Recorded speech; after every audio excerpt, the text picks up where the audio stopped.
Pankration was the ancient Olympic event where almost anything was allowed. Imagine a sport combining the bare-knuckle brutality of boxing and the unyielding grip of wrestling, with only biting and eye-gouging off the table.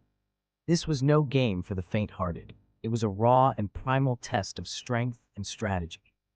Participants fought until one conceded, often leaving the arena battered and bloodied, yet celebrated as warriors of unmatched resilience. This brutal contest wasn't just about physical prowess, but a testament to the Greek ideal of arete, or excellence, pushing athletes to their limits. It was a spectacle of survival, where the line between sport and battle blurred, offering us a fascinating glimpse into the fierce competitive spirit of the ancient world. While today's sports celebrate precision and technique, Pankration thrived on the edge of chaos, embodying the untamed intensity of a time when victory was a matter of sheer will and unrelenting endurance.